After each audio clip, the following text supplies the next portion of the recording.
Hello students, आज हम vector analysis BBA vector analysis सदिश विश्लेषण से संबंधित मल्टी चॉइस क्वेश्चन जो नीट में एक प्रश्न हर वर्ष आता है उससे संबंधित हम एमसीक्यू पर प्रैक्टिस करेंगे। यहाँ पर हम 5 क्वेश्चन को सॉल्व करेंगे जो नीट के पैटर्न पर बेस है। आओ हम क्वेश्चन पर चर्चा करें। पहला क्वेश्चन है question number 1, minimum number of vectors of unequal magnitude which can give zero resultant। Option है ए ऑप्शन है 2, B 3, C 4 and D more than 4। तो प्रश्न ये कर रहा है कि कम से कम मिनिमम नंबर ऑफ वेक्टर कितने होने चाहिए जो रिजल्टेंट मिनिमम 2 वेक्टर और वो वेक्टर क्या है कि अनइक्वल मैग्नीट्यूड के हो, उनका मतलब असमान उनका मैग्नीट्यूड, तो वो रिजल्टेंट 0 देने के लिए कम से कम मिनिमम कितने होने चाहिए। तो दो अगर समान वेक्टर अगर होते और अपोजिट डायरेक्शन में एक दूसरे के 180 डिग्री पर काम करते तो उस केस में इक्वल वेक्टर अगर होते, इक्वल मैग्नीट्यूड होते तो मिनिमम 2 इसको कैंसिल होता। लेकिन यहाँ कह रहा है कि अनइक्वल वेक्टर, तो अनइक्वल वेक्टर के लिए मिनिमम यानी 3 वेक्टर होंगे तो रिजल्टेंट 0 होगा। क्यों, कैसे, देखिए 2 वेक्टर एक पॉइंट पे अगर 2 वेक्टर ऐसे काम कर रहे हैं और दूसरा इस तरह से कर रहा है तो इन दोनों का रिजल्टेंट जो होगा these are unequal vector A and vector B. Here magnitude of A is not equal to vector B का मैग्नीट्यूड। ए का बी का मैग्नीट्यूड इक्वल है, दोनों इक्वल वेक्टर नहीं है मैग्नीट्यूड, और कुछ एंगल पर काम कर रहे हैं तो इन दोनों का रिजल्टेंट यहाँ पर लाया पैरेललोग्राम से इस डायरेक्शन में काम करेगा। तो तीसरा वेक्टर जो होगा, तीसरा जो वेक्टर इस दिशा में काम करेगा, इसके मैग्नीट्यूड के बराबर, इसके मैग्नीट्यूड के बराबर इस डायरेक्शन में तीसरा करेगा, तो इसका टोटल रिजल्टेंट 0 होगा।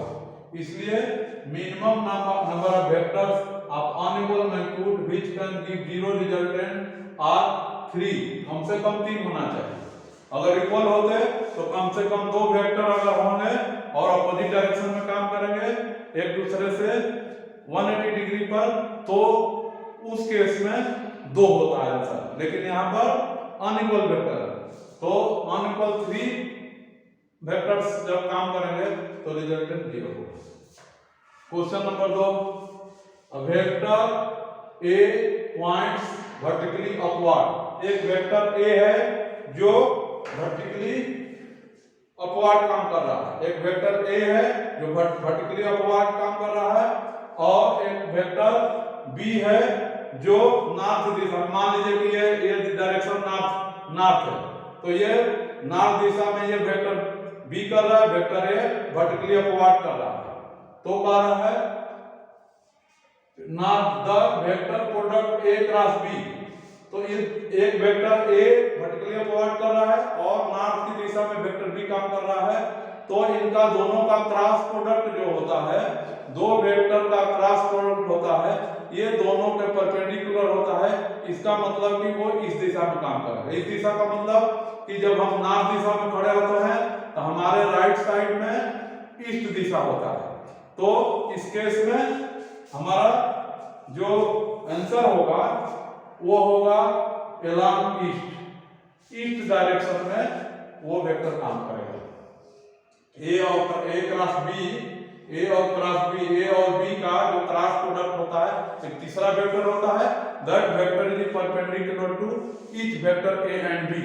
Here vector A is working upward and vector B is working towards north. Suppose this is north, then vector Cross product of the two vector will give perpendicular to each other, that will act towards north, towards east. This is east.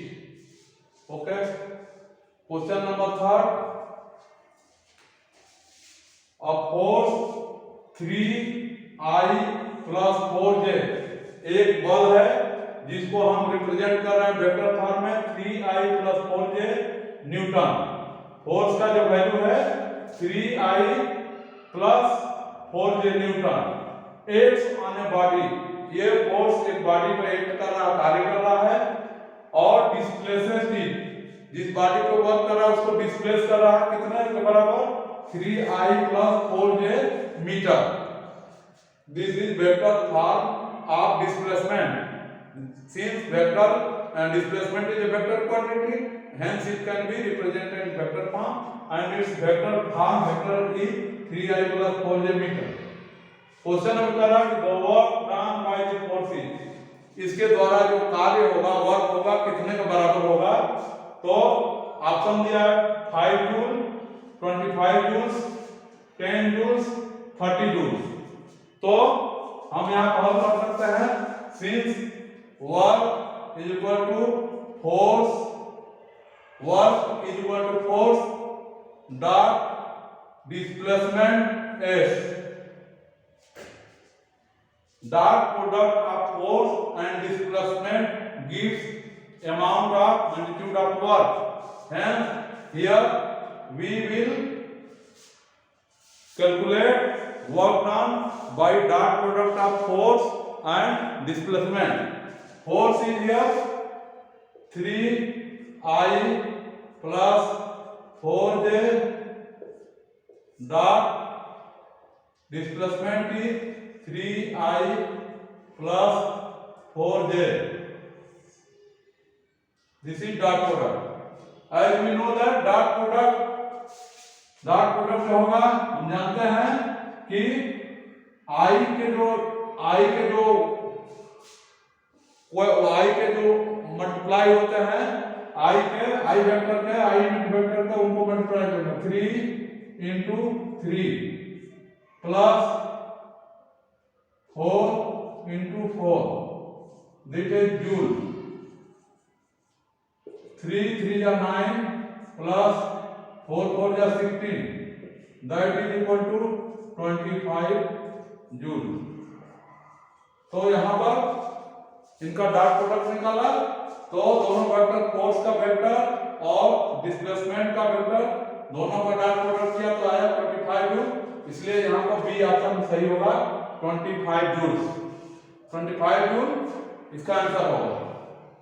Question number 4 है, if A vector 2I plus 3J plus 8K is perpendicular। एक vector 2I plus 3J plus 8K है और ये perpendicular है to the vector 4I minus 4J plus alpha K, then the value of alpha is -1, 1/2, -1/2, d1।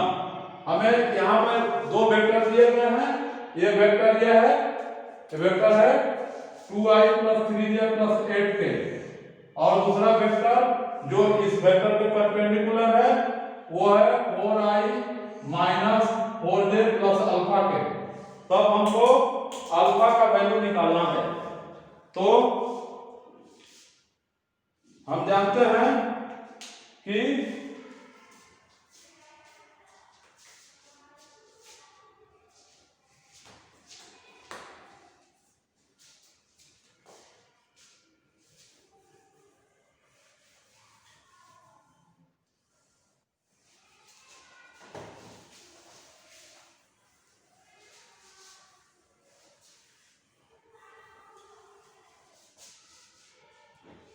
as we know that दो perpendicular vector का dot product 0 होता है, ये हम प्रॉपर्टी जानते हैं। हमने जब इसकी थ्योरी पढ़े हैं उसमें हमने पढ़ा है कि दो वेक्टर का जो परपेंडिकुलर टू ईच अदर है उनका डॉट प्रोडक्ट 0 होता है। For example if vector A and vector B are perpendicular to each other, then their dot product will be equal to magnitude of A plus into magnitude of B cos theta. If theta is 90 degree, then cos 90 degree is equal to 0. Hence dot product of two vector will be 0. तो यहाँ पर इन दोनों का dot product हम निकाल करके उनको equate 0 करेंगे, उससे हमको अल्फा का वैल्यू निकल जाएगा।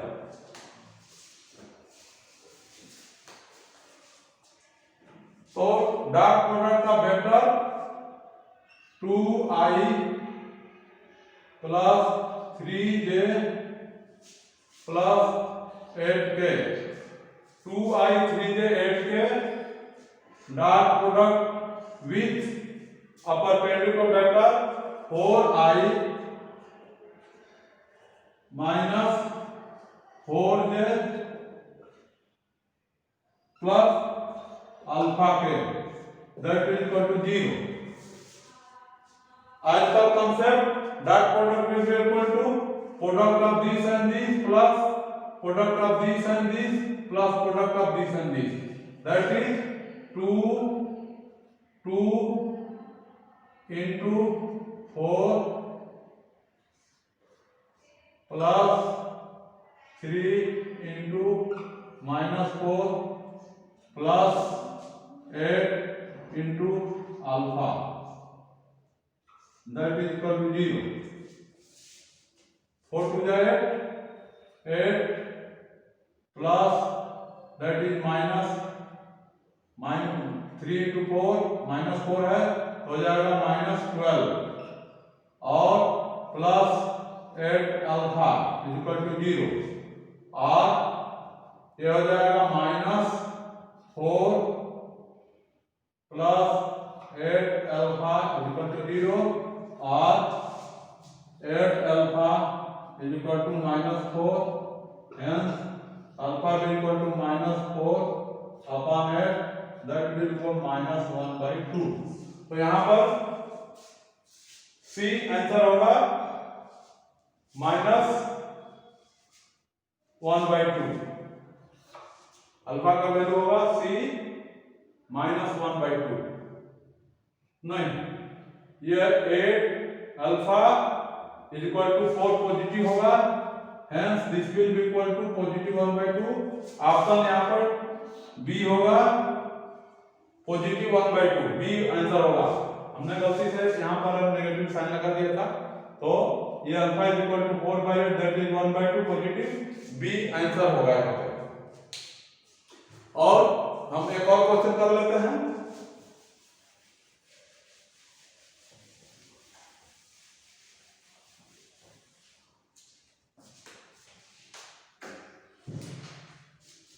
क्वेश्चन है 3 vector satisfy the relation.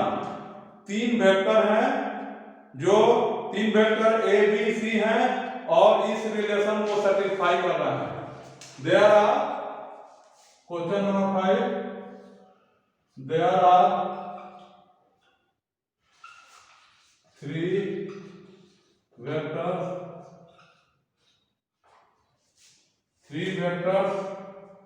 satisfy the relation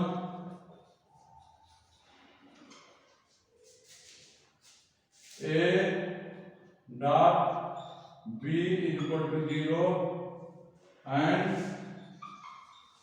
A dot C is equal to 0। 3 vector A B C हैं जो रिलेशन इस रिलेशन को सेटिस्फाई कर रहे हैं। ए और बी का डॉट प्रोडक्ट 0 है और ए और सी का डॉट प्रोडक्ट 0 है। Then A vector A is parallel to किसके पैरेलल है? ऑप्शन है ए वेक्टर सी के पैरेलल है, बी वेक्टर बी के पैरेलल है, सी बी वेक्टर बी और सी के क्रॉस प्रोडक्ट से जो वेक्टर आएगा उसका पैरेलल है, और डी बी डॉट सी का पैरेलल है। क्वेश्चन ये दिया है तीन वेक्टर एबीसी हैं जिनमें रिलेशन है ए और बी का डॉट प्रोडक्ट 0 है, ए और सी का डॉट प्रोडक्ट 0 है, तो ए किसके पैरेलल है ये इनमें देखना, सी के पैरेलल है, बी के पैरेलल है, बी क्रॉस सी के पैरेलल है या बी डॉट सी के पैरेलल है। तो हम जानते हैं कि ए और बी का डॉट प्रोडक्ट 0 का मतलब कि ए और बी दोनों एक दूसरे के परपेंडिकुलर वेक्टर हैं। दो वेक्टर का अगर डॉट प्रोडक्ट 0 आता है तो दोनों वेक्टर एक दूसरे के पैरेलल होते हैं। और ए और सी भी इसका डॉट प्रोडक्ट 0 आ रहा है, ए और सी भी एक दूसरे के परपेंडिकुलर है। इसका मतलब यह है कि ए और सी तो बी और सी क्या है एक दूसरे के पैरेलल है, क्योंकि ए और बी, ए का परपेंडिकुलर बी है और ए का ही परपेंडिकुलर सी है। इसका मतलब कि बी और सी पैरेलल है। बी और सी जब पैरेलल है तो जो ये दो पैरेलल है तो इनका दोनों का बी और सी का जो डॉट क्रॉस प्रोडक्ट होगा वो दोनों के परपेंडिकुलर होगा। मींस वो परपेंडिकुलर बी और क्रॉस सी एक तीसरा वेक्टर देगा जो परपेंडिकुलर होगा, वो परपेंडिकुलर होगा, इट मींस दैट वो ए के पैरेलल होगा। तो क्वेश्चन में पूछा कि then A is parallel to, A जो है बी क्रॉस सी की वजह से जो वेक्टर आएगा उसका परपेंडिकुलर होगा, तो हमारा ऑप्शन बी क्रॉस सी आएगा। इस तरह से डियर फ्रेंड्स, डियर स्टूडेंट्स, हम आगे और प्रैक्टिस करेंगे नीट से रिलेटेड और हम मोर एंड मोर प्रैक्टिस करेंगे according to pattern and according to syllabus. And हम आगे और अन्य वेक्टर से संबंधित प्रश्न आगे की वीडियो में करेंगे। और हम आप सबसे रिक्वेस्ट करते हैं कि हमें आप सब्सक्राइब करें एवं हमारा वीडियो लाइक करें। ज़्यादा से ज़्यादा लोग हमसे वीडियो से जुड़े, सब्सक्राइब करें, हमें और मैं प्रोत्साहित होगा और आप लोगों के लिए मैं और उत्साह के साथ आप लोगों को प्रैक्टिस कराऊंगा। धन्यवाद, थैंक यू।